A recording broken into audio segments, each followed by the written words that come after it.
Welcome to our design talk today. I'm really excited that we have Monica Gupta here, who is actually a neighbor of mine and a friend of mine. And I've known Monica for about 7 or 8 years. And we met doing some community work in the neighborhood. And I think probably if I was to guess, like, community is a big theme for Monica. Huge, I think her love of community really has kind of driven the work that she's been doing for the past 20 years as a caseworker with the City of Toronto Streets to Homes program. So as you will learn from Monica's presentation and her personality, she's the perfect person to do this work because she can create instant connections with people. And so I'm not going to say very much more, except that, actually, I remember one more thing I wanted to say, was that, I think that this is really interesting and timely to think about the work that Monica's doing as we reflect on the work that we think we can do as a hospital system, as healthcare human factors, as designers, as engineers, and think about our role in the broader social determinants of health. So with that, I'll turn it over to Monica. Maybe you can introduce yourself. For sure. Yeah, well, thank you very much. Thank you, Anjum. Thank you, Laura, for having me. I'm really, really thrilled. It's okay if I stand? Yeah. So really thrilled that we connected 7 or 8 years ago, but also thrilled that we connected for this project as well. I'll tell you a quick, brief overview of my background so you understand where I'm coming from. I have been working with homeless people since probably 1998. I've worked at Fred Victor Centre before, and then I've moved into Toronto Employment and Social Services as a caseworker, and more recently as a Streets to Homes counselor with Shelter, Sport and Housing. The work I do, I didn't plan on this, by the way. I never planned to be working with homeless people. That was never the goal, the end goal. My desire is always to understand people, I think, and we work with people all the time. I used to teach at ESL before, and I used to do my degree, here it goes, you ready, is in religious studies. So it has nothing to do with anything that you will see today.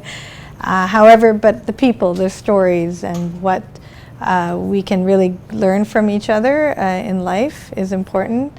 About 5 years ago, I was pretty depressed at work, because I am. And I took a leave of absence to clear my thoughts and to kind of figure out what I'm doing, and traveled a lot in that time. But what happened was that I realized that I truly love to talk to people, and I like to talk to people in parks. And so I started, I literally would get my camera, put it around my neck, walk straight into parks, especially in the downtown east corridor of Toronto, where I knew there was a large number of homeless men and women, and just approach people and say, "Hi, my name is Monica. Can I take your photo, or can we talk?" And it was the easiest photo project I've ever done because the stories that people would tell you when you just paid attention to them was phenomenal. And a lot of times people have asked me nowadays, is like, aren't you afraid to go up and talk to a homeless person? Aren't you like, how do you approach it? Like, what do you say? Like, I don't know what to say when I say hi.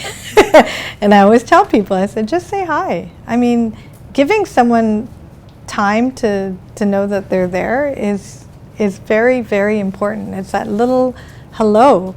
It's not like you have to give them money or you have to do, like, there's no given, they just acknowledge that they exist on the street or where they're at. So I'm a big proponent for saying hi and how's it going? And if the conversation moves forward from there, and then just ask them, how are things going? Do you need, where are you staying? And when you get past where are you staying, it's usually in a shelter or on the street or nowhere or got kicked out. And then that becomes the story itself. This series that I did in 2014 or 2015, I can't remember, People in Parks, has been shown around in the city for a while. But I'm at any opportunity I can, if I can speak to it, I will. I'm not a huge photographer. I just want you to know I used to do photography in my earlier days when I was 20, and it was film and reels, and I did darkroom stuff. Then I got married and had babies and did nothing, okay?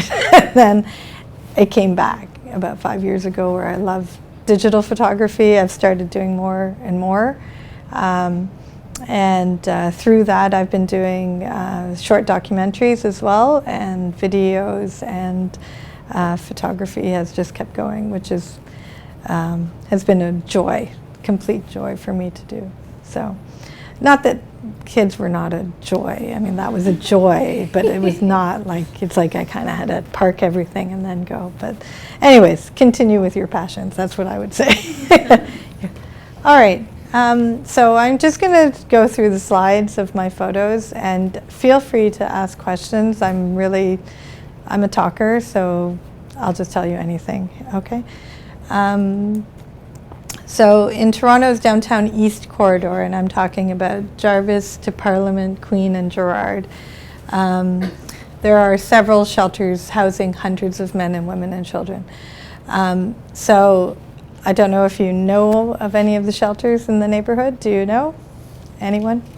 No? Okay, so there's the Good Shepherd, Fred Victor Center. There's Salvation Army. It's called Maxwell Megan. There is Seton House, the O'Neill Program. There's Sanctuary. There are so many in one area of the city, and it's all concentrated in the downtown east side. And do you know? Yeah, you know what? Why it's down there? It's because the original churches were there.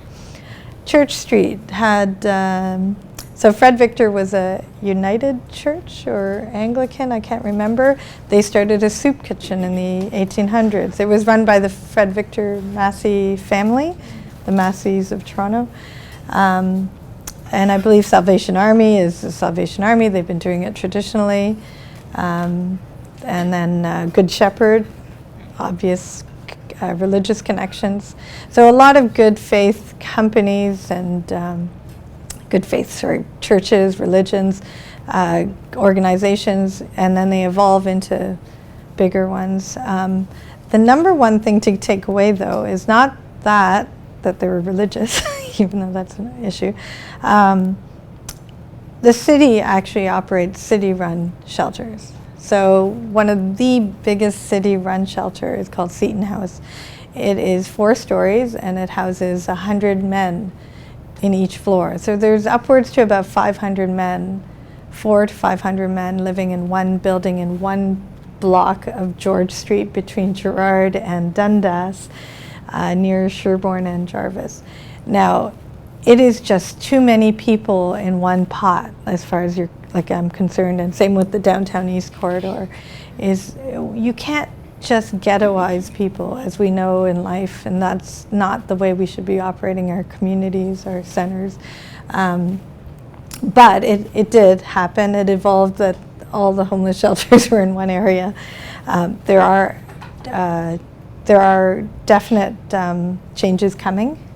George Street, actually, Seton House is planning a closure next year. You may be reading about it in the papers. It's displacing 500 homeless men across the city. There are very many views about this. I think it's going to be good, personally.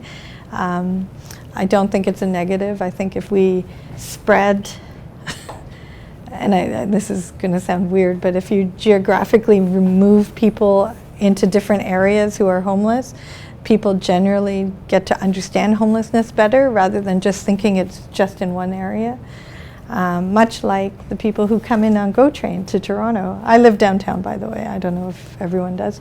But if you're a GO train traveler and you just come to the city and then you leave and you think, oh, homeless people only live in Toronto, I beg to differ, because I talk to a lot of them. They don't all come from Toronto.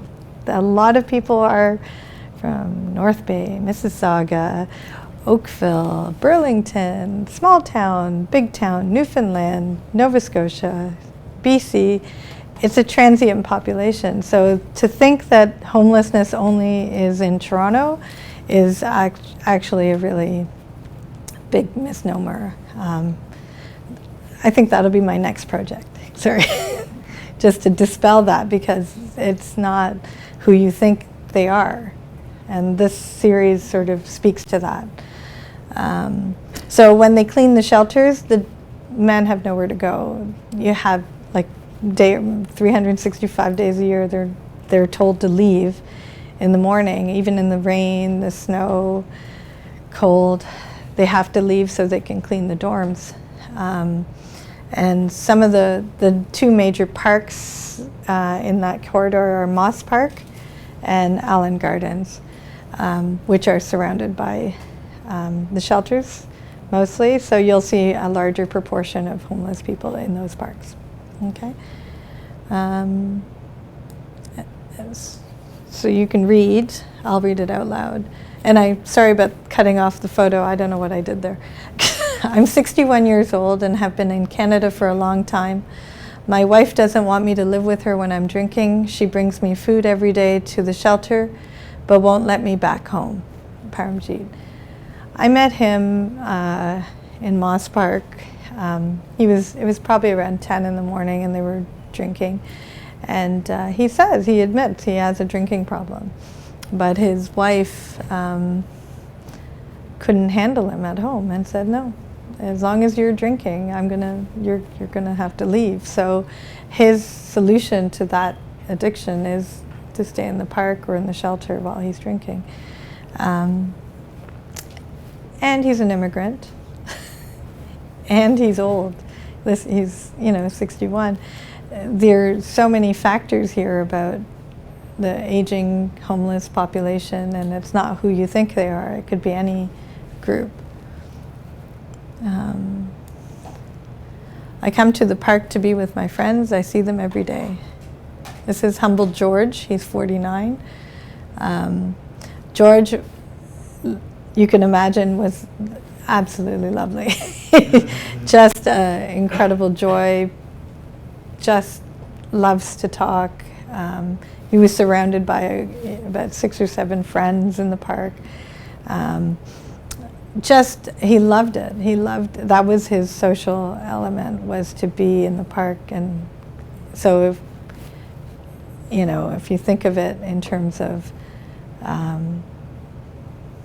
isolation, when you're isolated, and like homeless people are very isolated, but the parks are where they come to be social.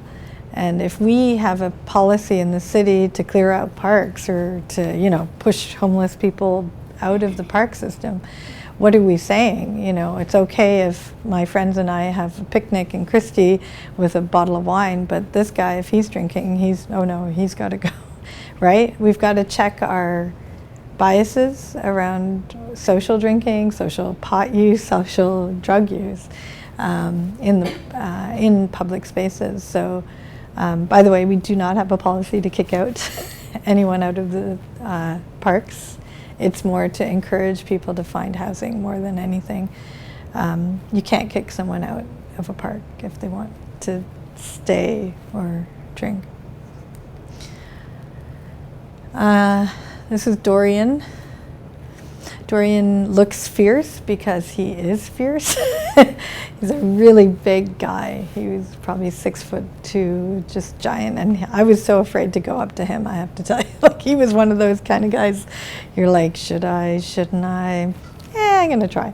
So I went up and I said hi, and he had a very strong European accent. I don't even know. I would say it's like Ukrainian, but I could be wrong. But it was fierce, and his eyes just stared at me. And he goes, I'm not working. What do you want me to do? This is what I do when I'm not working. A lot of guys that I met too are laborers, like roofers, people who work in construction, who get picked up for a day to do a day's work, and then they come back to the shelter, or they go back and forth. That was something new for me. I was like, oh, but you work, but you choose to be homeless. And there is a large number of working, and actually in today's housing crisis, that's actually pretty normal now. There are a lot of people who can't get housing, and they are working because it's so expensive to get housing. He's one of my favorites. His name was Q. He told me Q. I was a pro football player for Seattle and Hamilton. I've had cancer since I was small, and I come down to St. Mike's for treatment every 2 weeks or so. I live in Scarborough with my wife and kids, but when I come down for the treatment, I stay at the shelter. Who knew? Like, that's an option? Like, I would never, I was floored when he told me that. In fact, you just want to die when you hear that. You're like, so you live in Scarborough, you have to do your treatment, but in order for you to get that 2 weeks to, where would you stay to get your treatment? The hospital doesn't let you stay. You get kicked out for that. Talk about social medicine. I think this is probably one of the things that we should be looking at. Imagine having, a conversation with someone who's here for treatment and saying, do you have somewhere to go when you leave? Most people don't. We see that at the ER at St. Mike's all the time, where people are being discharged from the hospital to the street. How is that even policy? Like, I'll get really angry soon if I don't like. When you see I've seen this happen where, like, literally they'll take a guy and usually it's cop cars or a taxi, and they roll them out onto the street and say, okay, you're done. And the guy's in a cast or even a wheelchair. We would never accept that as residents, like us, but for them it's okay because they're okay with living on the street. It's not okay. It's not okay to discharge people from a hospital onto the street. That's just wrong. We need a plan. We need to create hubs or something, a protocol where when someone is being released, they have somewhere to go at minimum. I had one guy, he was 84 years old, and they kept trying to figure out where to put him because he had advanced dementia. And oh my God, they put him on the 4th floor at Seton House, which is their long-term care beds, which, don't even get me started. Nobody should be in long-term care homelessness or shelters. Like, that's just wrong. We need to find a way to find homes for the aged for people who are homeless and who have no money. It's really, really sad. But to think he was a pro football player too. And you're like, hold on, he had a life before. They all had lives before, all of them. They all have stories, and all of them wanted to talk to me. I did not pry. You say hi to someone on the street, they'll say hi back, and generally speaking, they'll tell you a ton of stuff. And you almost want to write it all down just because it's so interesting. She was interesting. My son died 3 years ago when he was 24. Please tell everyone I'm still in mourning. That's why I'm still wearing black. Katniss. She was so candid about it. I was just like, thank you for sharing. Like, she didn't have to tell me any of that. But she wanted to let, she's a mother who's lost her son. And, almost like it's none of your business why I'm in the park, but this is it. Like, you really want to know, this is it. And she was hanging out with Humble George from before. They were all together in a really good social network, good group of guys, good group. I'm a seaman from Newfoundland, number 13 of 18 children. I came to Toronto after losing my job at sea. I ended up in jail in the shelters. I'm really sick and want to go home to Newfoundland to die. He was 64 at the time. I don't know where he is now. This would have been about 5 years ago. And this speaks to the migratory patterns of homelessness. You know, people are not who you think. Like, they didn't want to come here. I think he would have preferred to have been in Newfoundland and having a job, but there was no job in Newfoundland for him. So, you know, when you're young, you travel, you go to different cities and you go to a different province. And you see that. We all do that. And maybe you'll try your luck at a job somewhere else. And then, you know, I think you have one encounter in the jail system or a couple of bad stints at jobs or whatever, and you find yourself down and out in the city, but you're not from the city, you're from Newfoundland. And all you want to do is get back. What do you do? And years go by, years and years go by, and people are stuck. And yeah, it's really sad to see who or how people can find themselves homeless. And how quickly you can find yourself homeless. Oh, and can you take a picture of me with my Uncle Q? I used to be a concrete worker, but got sick. I've had 13 operations and nearly died 14 times. I have brain cancer. See my head? And I don't know if you can notice his head. He has a giant piece. There's a triangle that has been removed from his skull. And he kept pointing to it when he was telling me, and he really, really wanted me to take this photo. He wanted to tell me about this story. And I was like, gosh, like, again, another situation where, you know, what happens, right, in life, you know? He could have been working and just had one fall, and then that led to something else, led to something else. Like, it happens. It happens, and we see it every day. And he's only 43 at the time. So my series has about 24 photos. I'm not going to show you all of them because there's too many, but you can always go to my website, and it's a great long website that you'll remember. No. So, but if you are at all interested, I would suggest you look at some of the stuff I've done. If it interests you about homelessness, I've done a series on this is most recent series I did called Give Me Shelter, and I just want to show you just a few of the pictures. This is so that's Wayne, and he lives at Seton House. Wayne is in, so I don't know if you know, so Seton House, I told you, has 4 floors. One of the floors, I believe it's on the 3rd, is a harm reduction program. It's called the wine program, where you're allowed to have a drink every hour to keep your addictions. It's part of a strategy to keep your addictions, you know, in check, and you're not out in the community maybe stealing or trying to get it from somewhere else. But he's hanging out with his friends, and this is their backyard at Seton House. It's really lovely, isn't it? It's all concrete and nothing. No wonder they're in the parks. It's just like, I don't want to live here. This is where they live. They're given a little box locker.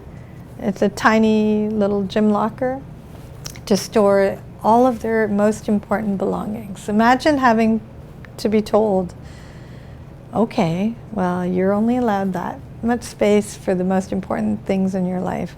And that's, to me, speaks more than anything. Like, I could never do that, number one. I have way too much stuff. And why do we have stuff? But he has a book on Walden and civil disobedience. I thought that was kind of interesting. He has he has like 5 books, some medication, a jacket, bleach, and a thing of instant coffee, like you kind of wonder they don't have a lot. And it's nice if we can dignify their lives a little bit just by acknowledging them on the street and saying hi, you know. And feel free to go to my website. I'm not going to go further than that, but if there's anything you can take away from this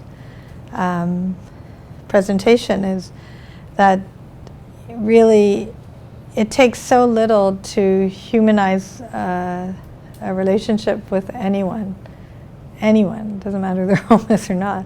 It really starts with just a conversation. And we should not be kind of running away afraid of homeless people. We should actually be going closer in and saying, how can I help, or what's going on? And I really hope you find it in yourselves to do the same. I don't think you should go around taking photos of homeless people just because randomly, because they may not like that. But if your intent is good and you want to really understand what's going on, I would totally recommend it. And thank you again for having me today. I'm really happy. And if you have any questions, I'll definitely answer them right now. So I'm available.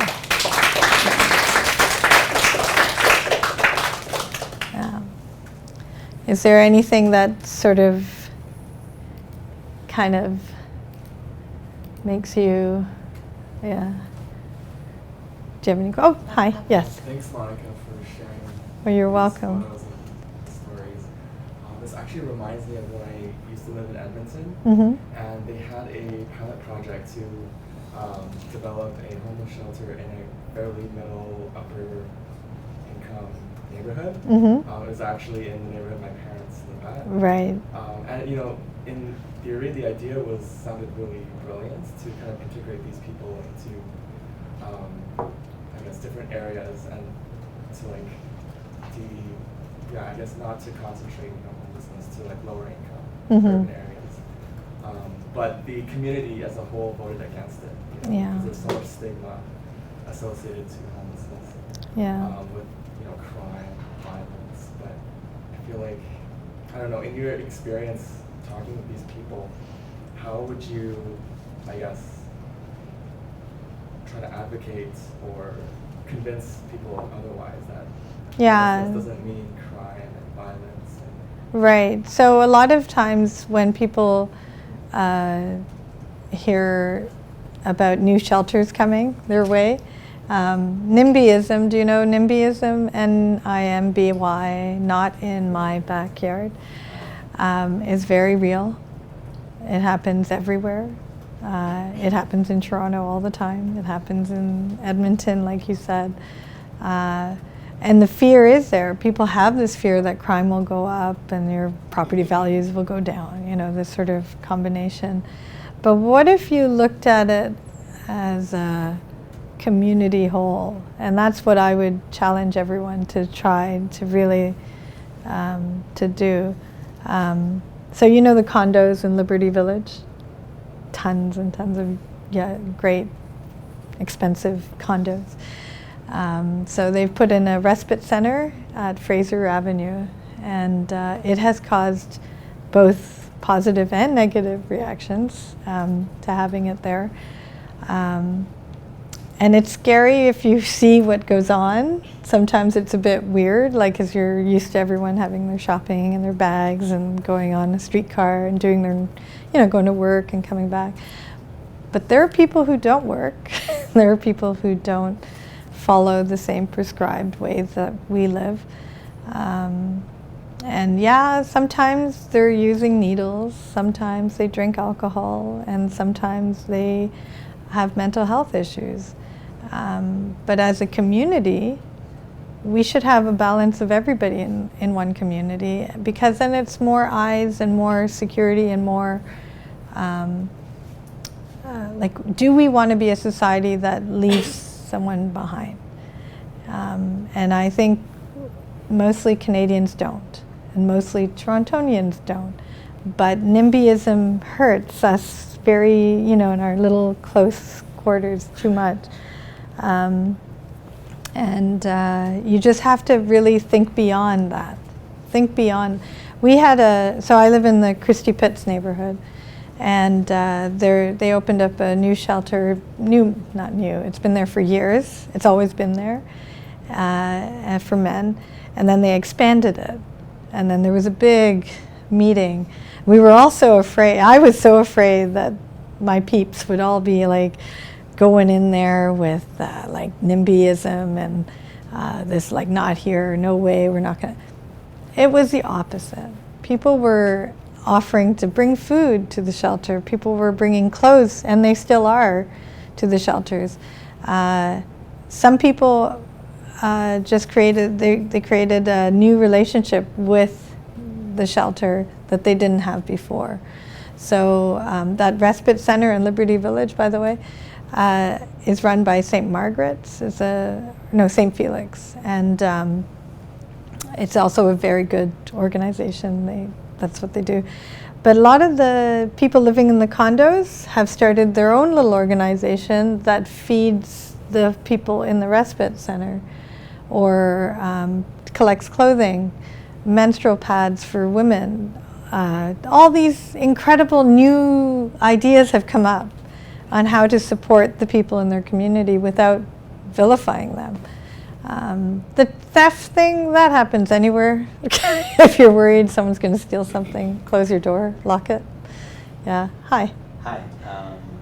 I really enjoyed what you said about dignifying them, talking to them, or just that as sort of acknowledgement. Mm-hmm. But then in the sort of the photos that you've shown, specifically here, of like the locker box that's tiny, Mm-hmm. that doesn't seem very dignifying. Have you found, in your experience, the shelter, kind of the idea of the shelter has changed so that there could be more opportunities to Mm-hmm. dignify them in their homes?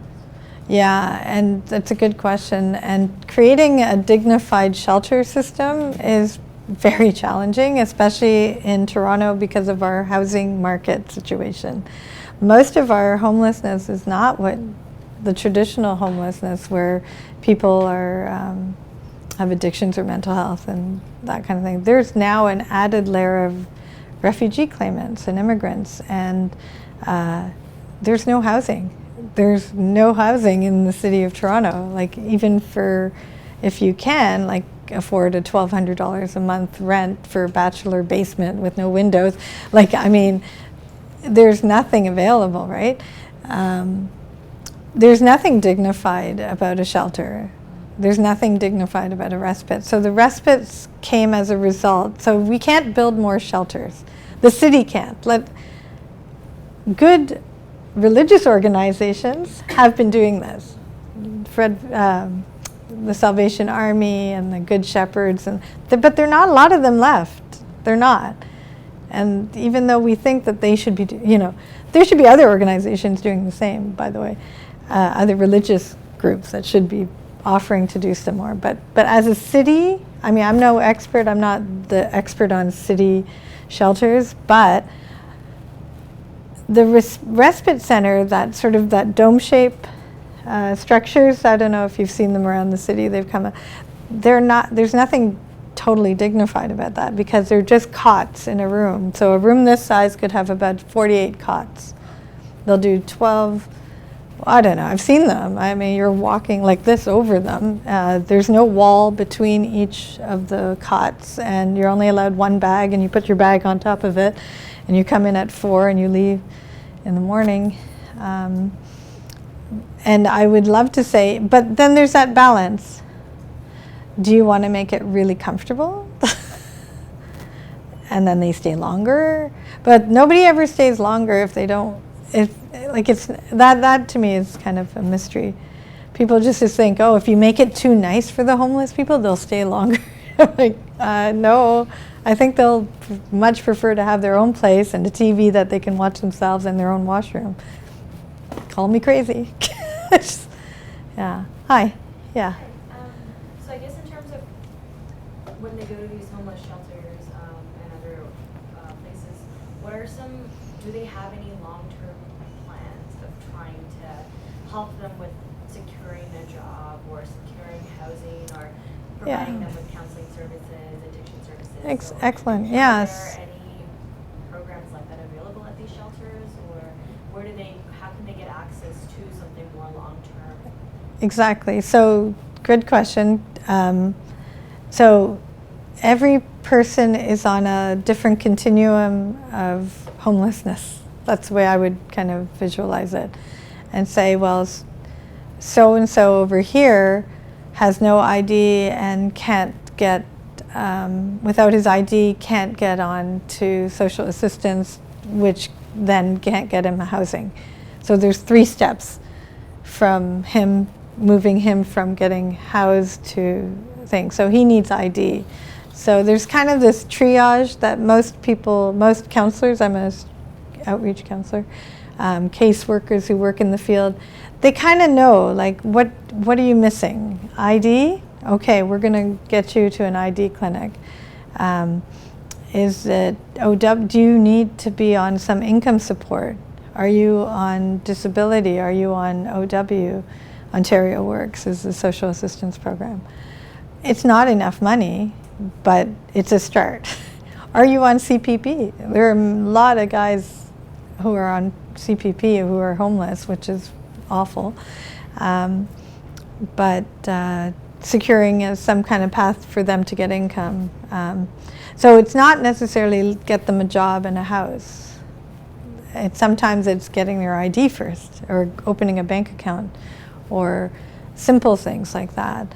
And people generally lose their ID regularly because you're on the street and you have that little locker and someone's going to steal stuff from your locker. So there's theft that happens inside the shelter system as well. It's not safe being on the street. So, and then I would say there's a few, a large group who have mental health issues and may not recognize that they need supports. Those are the hardest. Those are really, really hard and very challenging group. And connecting them to CAMH or doctor is like key. One of my favorite lines is, "Do you have a doctor?" And most of them don't have a doctor. And it's like, we need to get you a doctor because that doctor can get that person onto ODSP. To get ODSP means you get a certain amount of money per month for rent. If we can get you a higher place to live, because we know that if you house someone quickly, their health goes up, their addictions sometimes abate. They are housed. They can calm down. They're not looking for housing every day. So again, it's like a continuum of things that are required to get them out of shelters and out of respites, out of the street, and trying to connect. And a lot of agencies work in the field. A lot of agencies who deal with this every day, and that's their biggest challenge, is getting them the simple, basic things in life. Yeah. And, a lot of people say, oh, well, when I see a panhandler, like, I get this a lot. I never give to a panhandler, or I always give to a panhandler, or I give them only if they take food. or if I know they're drinking, I'll never give it to them. And so people have strict ideas on how they're going to treat someone when they're walking down the street. And I have this situation with my husband too. We do this all the time. Like, you gave her? Really? Or he'll say, oh, I only give women, I don't give men. And I was like, really? Do you know what I do? But it's like, and then you're kind of, it's okay. You give the way you want to give. Nobody's saying you can't. But one thing I've asked a lot of my guys is, this is one of the funniest things. Like, I met a guy in St. Lawrence Market area, and he was sitting on the table, and he had like 6 or 7 brown paper lunch bags around him. And I said, well, what's going on here? And he goes, well, these people, they keep throwing sandwiches at me. They keep throwing sandwiches at me. And then he gives me this big smile, and he has no teeth. He goes, I can't eat them. So he's dumping all the sandwiches out and taking the applesauce or yogurt or whatever. He has no teeth. So he could not eat the sandwiches that people just left for him when he was sleeping on the street. He goes, oh, it happens all the time. I said, well, what would you like somebody to do? He goes, well, ask me. I don't eat ham. He goes, I don't eat ham. I don't eat pork products. And I was like, oh, okay. Like, but that's the kind of conversation you would have if you said, hi, do you need a cup of coffee? Oh, I don't drink coffee, but I would love blah, blah, blah. I can't stress this enough, but if you talk to someone on the street, they will more than likely want to talk back to you. Like, they're really vocal. Like, the stories sometimes have to, like, you're like, shut up now, that's enough, I can't hear anymore about your sad life. But some of it is funny, and they're good storytellers. But it's all good. Just don't throw sandwich bags at them. Like, I've seen it so often where kids are, have you seen this? I don't know. You guys are very young. I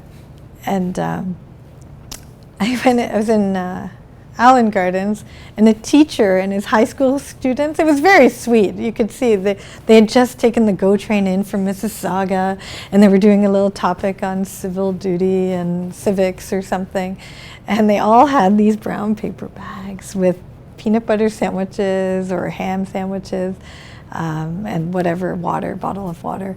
And they would literally, like, go very slowly up to someone and just give it to them and then run. Like, they were, like, literally trying to, and it was their way of communicating, I guess. And it was a great lesson, I guess, for the teacher and all that, to give a bag of sandwiches.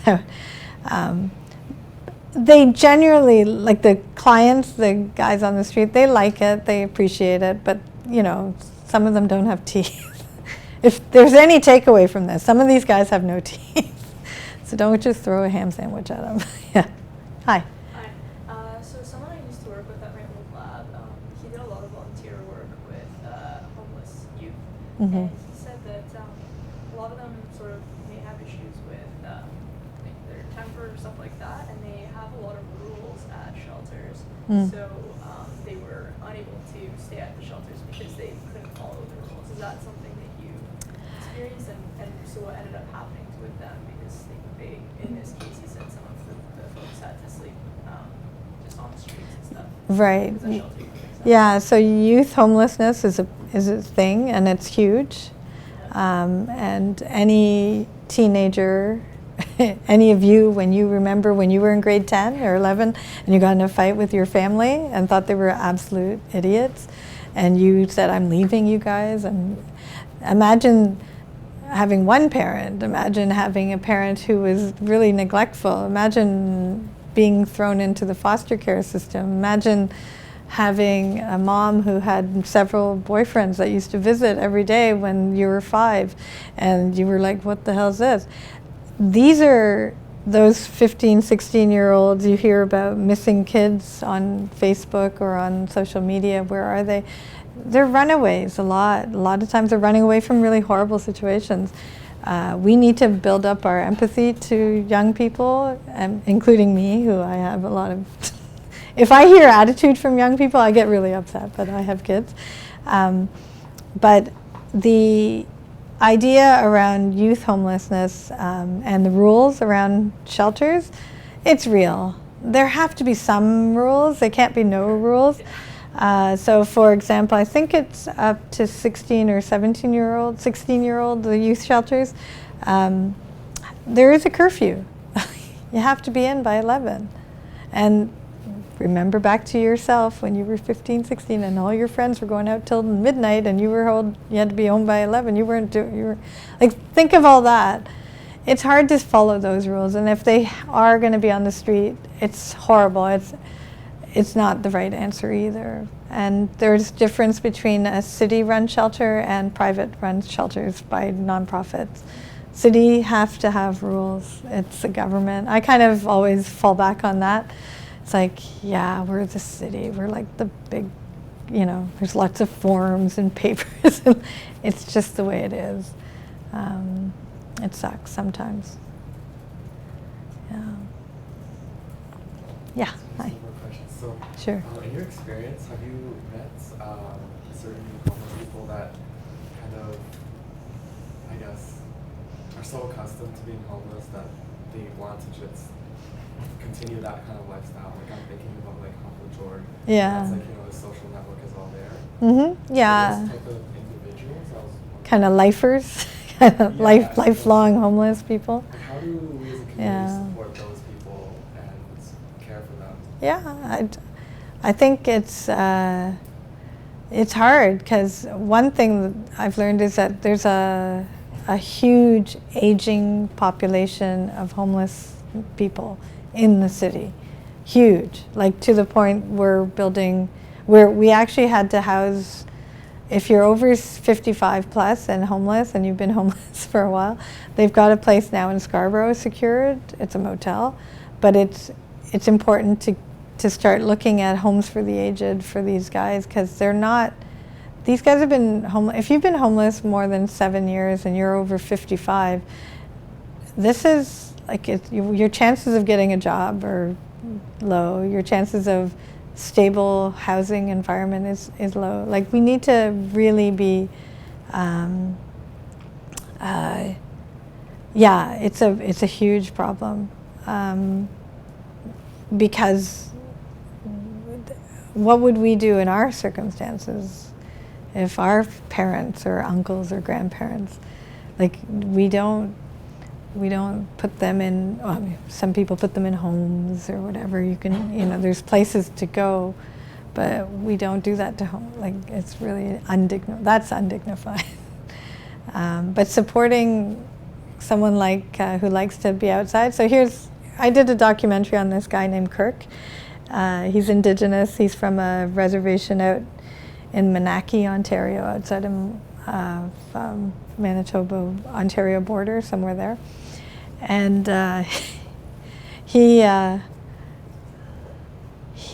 would come up to me and goes, "Why do you all want me to get a house? Like, why are you after me? Like, why do you keep doing this?" I say, "Well, we think you should be, it's like snowing, it's winter, it's rain, you stink." Like he's a big guy.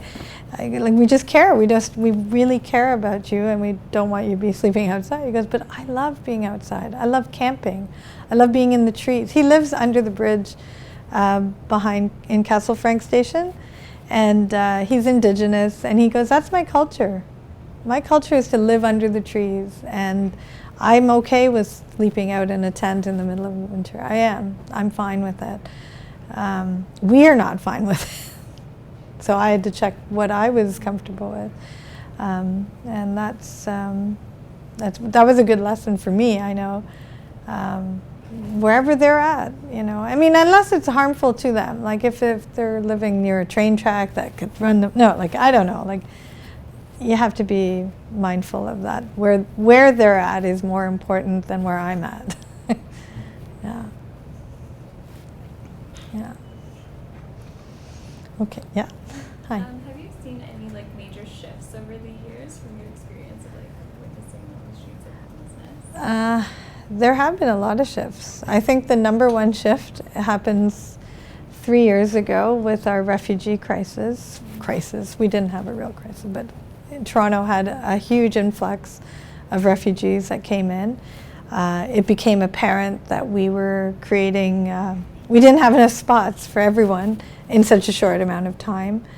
And so what was happening, and was pissing me off more than anything, was that the refugees were given priority over the regular homeless guys who I've been dealing with for years. And they were taken to hotels and they were treated in a different way than the other guys. And rightfully so in some ways, because the funding for from the federal government was coming from different places and the city was getting. Anyways, it's all getting resolved now more and more.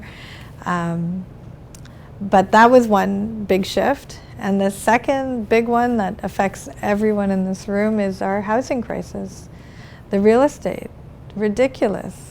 There are not enough units for the number of people who need it, and there's not enough low-income units. There are plenty of $1,200 basement apartments with no windows. But we need the $700 apartments or the $800 places under 1,000. There's nothing exists under $1,175, I think, in the city. And then you're pairing up with people, and you're pairing up with strangers, and so that housing crisis, coupled with our huge, number of people that come into the city regularly, like it's normal. We're used to that as Toronto.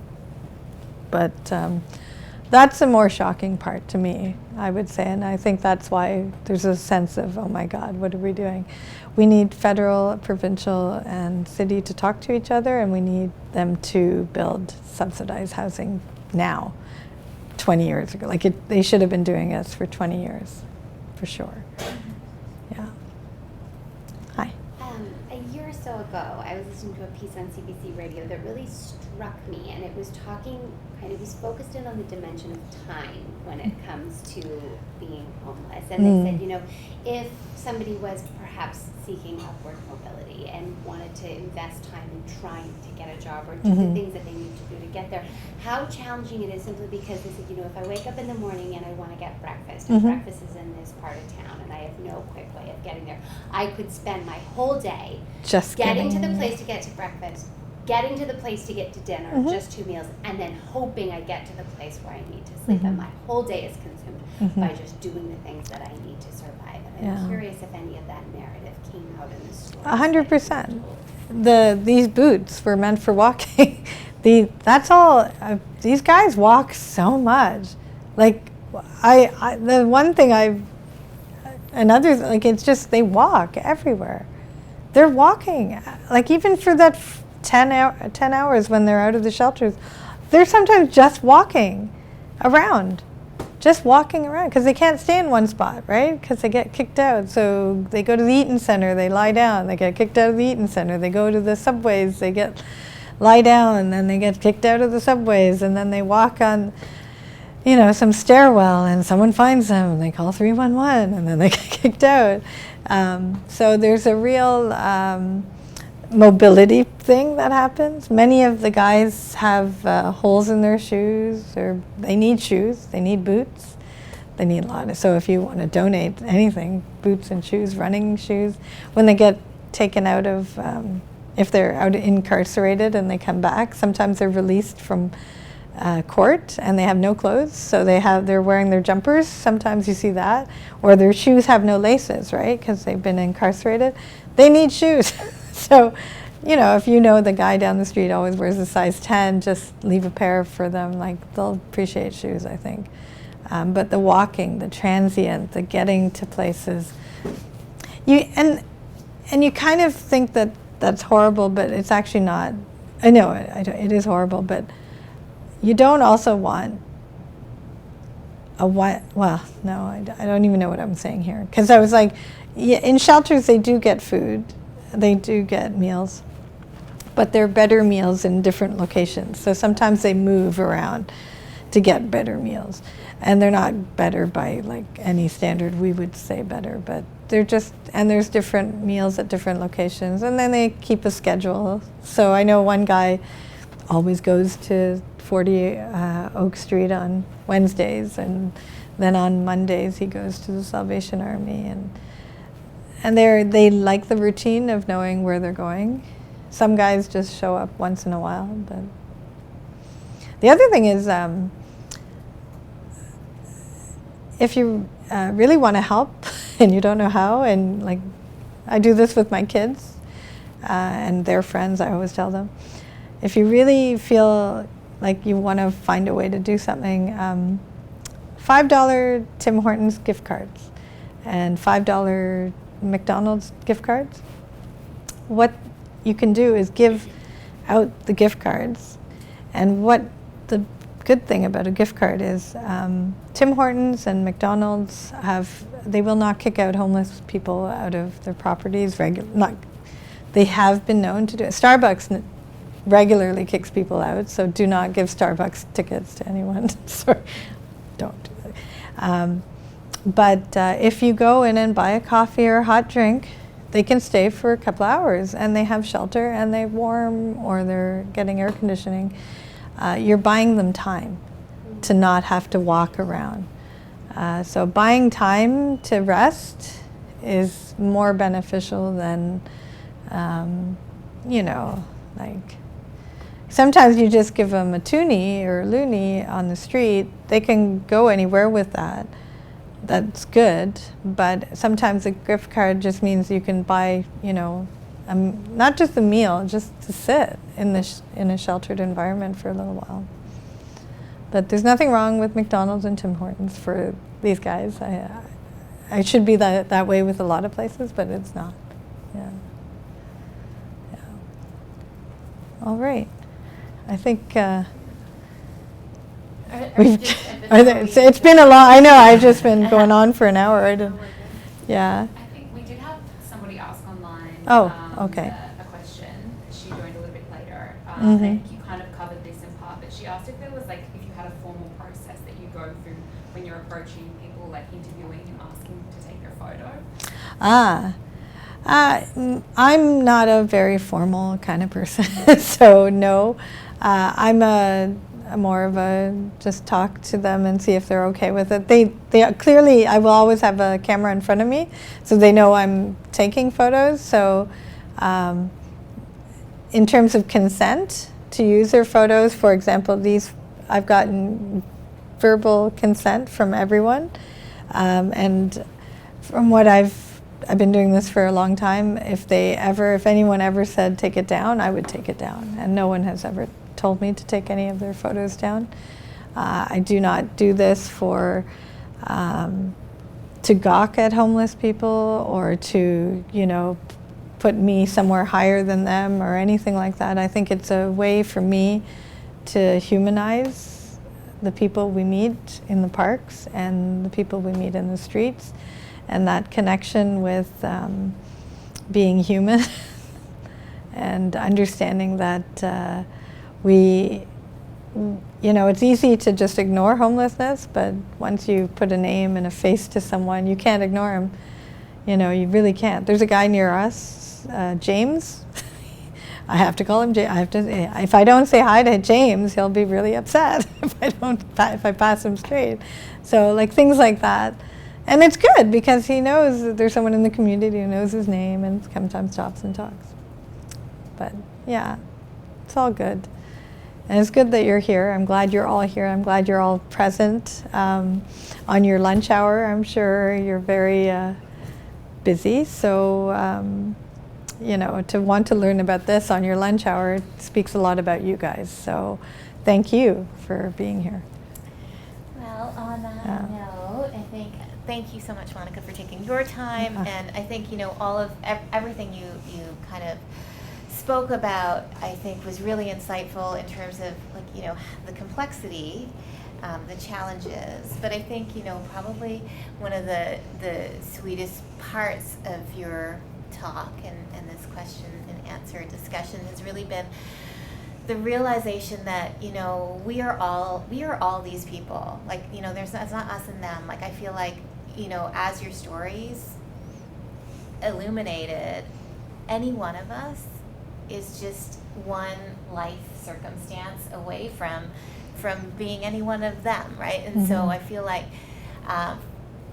yeah, that's one way to kind of like connect through our common humanity. So thank you for giving us so many ideas and thoughts about, you know, how we can re-envision this challenge. I think, you know, the examples of what's happening in Liberty Village and even in our neighborhood are really kind of the stories that we need to hear, right? How to reframe the stigma and that in a way that enhances all of us. So anyways, thank you so much. Oh, you're welcome. You're so welcome. Thank you. I'm available for questions, but I'm going to sit down now.